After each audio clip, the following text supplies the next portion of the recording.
Hi, everyone. Welcome into another edition of Off Air with Casey and Kristen. I'm Casey. That is Kristen. And thank you to Food City for once again sponsoring the podcast. Speaking of Food City and speaking of what's going on this week, we just have to talk about the weather because You're racking up. Food City, you're making a lot of money this week. I went in this morning to get some groceries. The bread was almost gone. I'm sure they restocked. But What about the milk? there was milk. Okay. I got milk, but the bread was pretty much gone. We did get some hot dog buns and some things, but I'm like, I guess if the power goes out, we'll be eating cold hot dogs in a bun. Yeah, we're taping this podcast on Thursday. Kelly normally does the grocery shopping like on Fridays typically, but I did say earlier in the week, I was like, you might want to do that a couple days before with, because back earlier in the week, it was like, hey, we might get a foot of snow, so she, I think on Wednesday did it. And she said it was much busier than it normally is at the times of the day that she goes. So yeah, I think people are heeding the warning, and certainly it has changed quite a bit. Again, Monday, Tuesday, the models that Dave, was saying it'll be all snow, and it could have been a lot of it. But now it's kind of changed, and it could be a little bit of sleet, some freezing rain, some just regular rain, and some snow. So it could be a wild weekend. We should have like a graphic that Dave does, like a bread and milk, graphic, bread and milk-o-meter, and it could be sponsored by Food City. Not a bad idea. The running joke is every time that Dave or any meteorologist says snow's coming, then it's like, oh, are the grocery stores paying you to say that because they know the bread and milk's going to fly off the shelves and everything else? And Dave's like, if only that was the case. But no, there's no kickbacks he gets of any kind by saying it's going to snow from Food City or any other place. Are you excited about the snow? Do you like the snow? Do you have any thoughts about it? Yeah, I don't mind snow. Obviously, you're from a place where it's a little bit more common. Yeah. No, growing up, that's, from Pittsburgh, it snowed, and that's the only thing I ever knew. And so I don't mind it. I think we talked about this in the past. I don't like it whenever, we're in January, totally fine with the snowing now. But if it warms up maybe in February, then we could get snow in March. It snowed in April here before. So I don't like that whenever, when we're in winter, I'm okay with it. But once we get teased by like spring, I don't want to have, dealing with snow in March and April. I agree. Totally agree. That's exactly how I feel. But now, having said that, I would much rather have 10 inches of snow than what potentially could be half an inch, 3/4 of an inch of ice. True.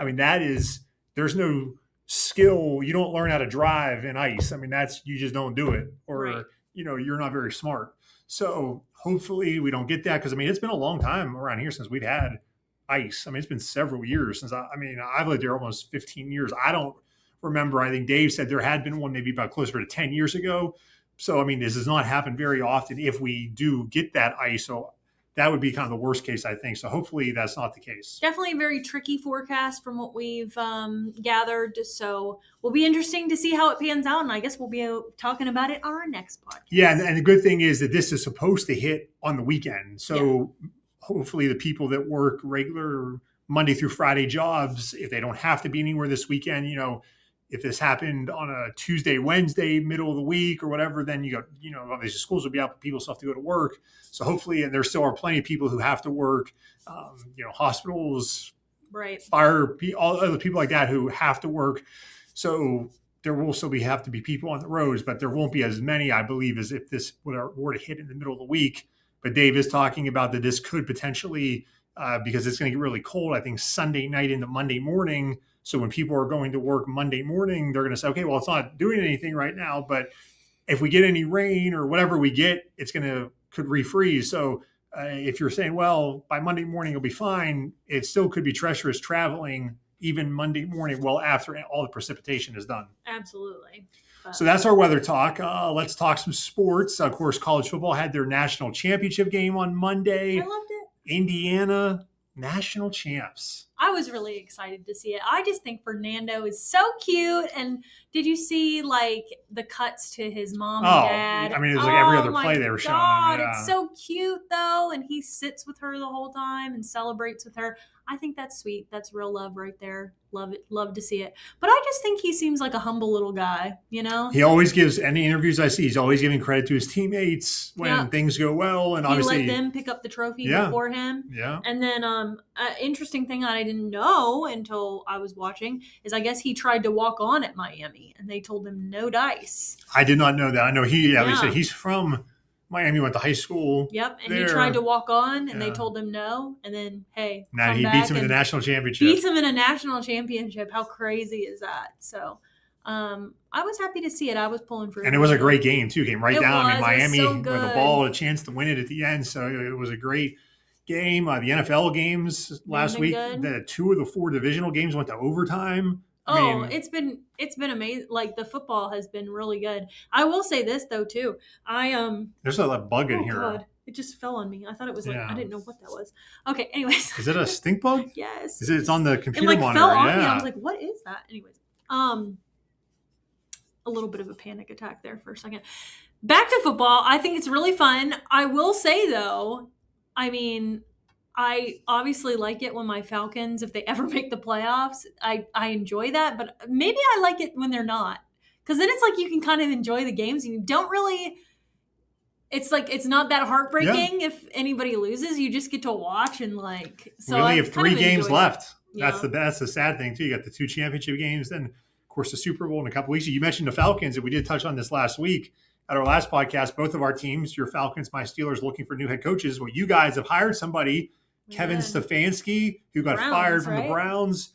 The Falcons, Matt Ryan, brings him in to be the head coach. So what do you think about Kevin Stefanski? Well, I don't know. Sure, I don't think you knew much about him, I'd say, probably 10 days ago. I did not know much about him at all. I was like, oh, great. The Browns head coach. They've done so good. I can't wait. He's going to be great. But from talking to people, they're like, well, the Browns team just stinks. So maybe he'll be a good coach. He was a 2-time coach of the year. I mean, he got the Browns to the playoffs twice, and he was named coach of the year both years he did that. So that just goes to say, if you get Cleveland to the playoffs, you deserve to be coach of the year. So they're still looking for a chance. They're still looking for a general manager, though, for the Falcons. They hired the coach first. Yes, I applied. And they haven't hired anybody yet, so you might still hear back. So I'm waiting to hear back, and I'll let you know on that. I think that salary might be a little bit more than what you get here. What do you think? Maybe. I mean, Matt Ryan, new regime. I mean, if nothing else, maybe you can get some Home Depot stock because Arthur Blank, is a teammate that comes with it. There you go. Home Depot stock. There you go. And maybe I could go to some games. I would hope if you're the general manager, you'd be allowed to go to some games. Yeah. My Steelers are still waiting. We don't have a coach yet as of this taping. So I think there are now 5 openings still. Earlier today, the Ravens, they did hire the Chargers defensive coordinator. So I think there were 10 coaching openings. Now it's down to 5.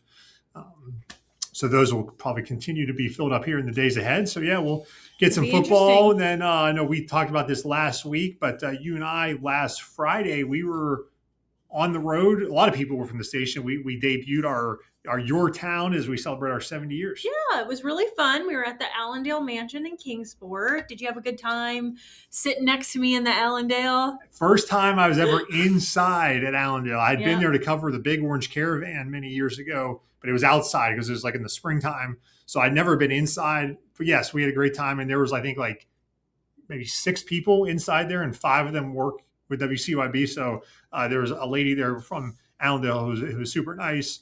But, shout out to her. She helped us a lot. Yeah, but yes, I mean, sitting next to you we do that just like here. We're a lot closer together on location than we are when we're in the studio here. Everyone was saying back here at the station, they said that, we were sitting at that nice mansion and behind us was these like red velvet stairs that we should have started walking down the stairs. But we missed our chance. We did. I think it went well, though. Where there's some technical things that are kind of difficult in a show like that, and basically, what you probably wouldn't know from watching is you and I basically memorize everything. For the most part, if we're on camera, we're just memorizing whatever the scripts are. So.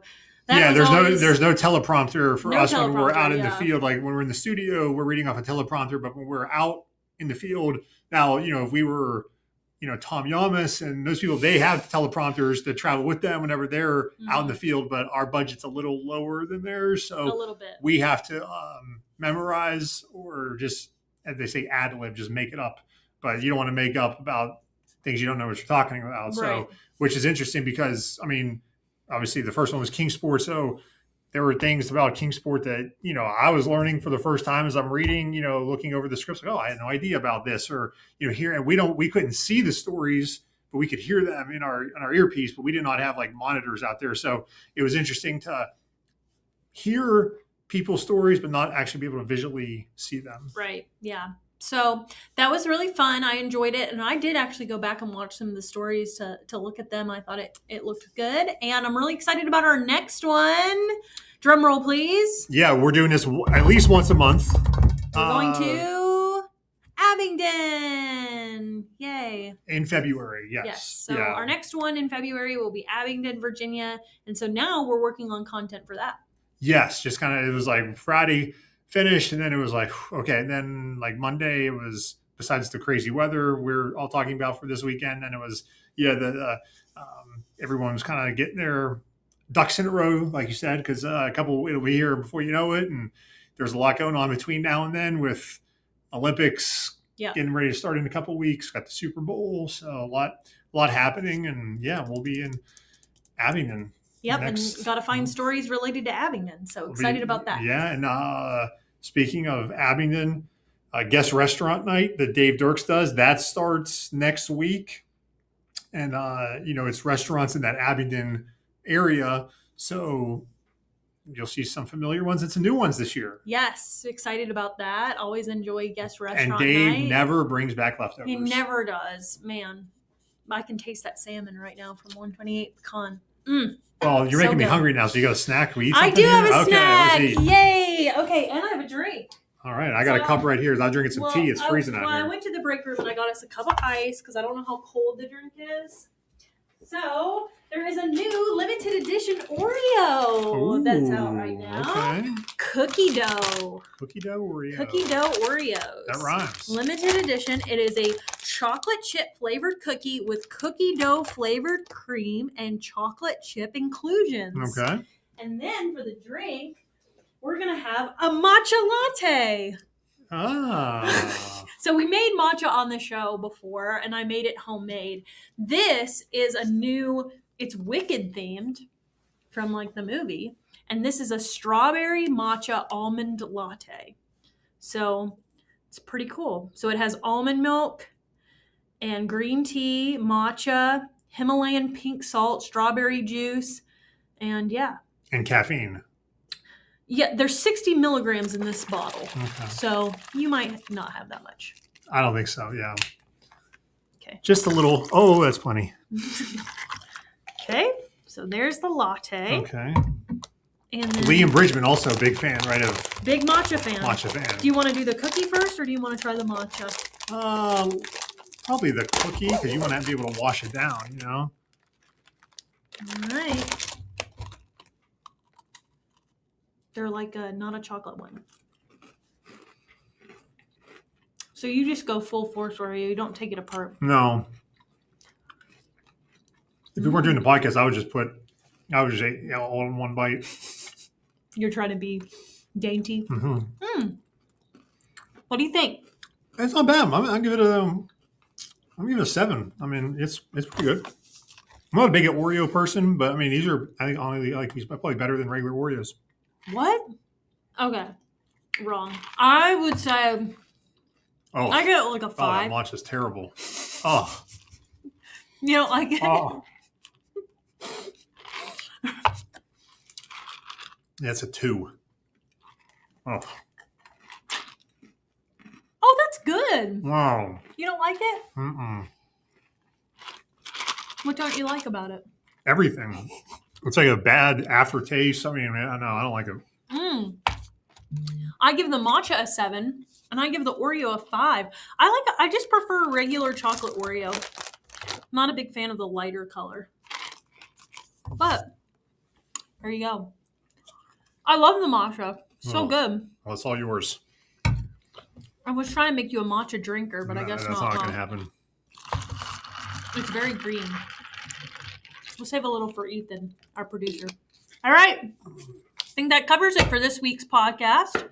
Be safe out there if you do have to be traveling this weekend, but if not, get some snacks.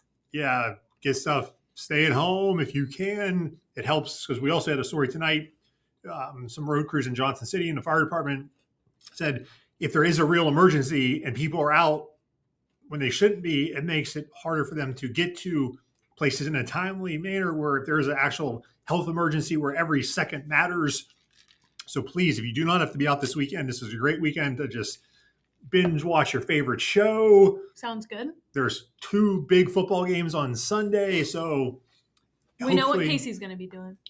Hopefully the power stays on because otherwise everyone will be holding their devices, and then like once it goes out and you lose it, you're like, oh, sad day. Yeah, but hopefully everybody be safe. It's going to get cold next week, so bundle up out there, and yeah, hopefully we will see you next week, and we'll pretend like maybe we're on the beach and somewhere enjoying nice weather when it's 8 degrees here. I think that sounds like a good idea. Until then, thanks to Food City for sponsoring the podcast.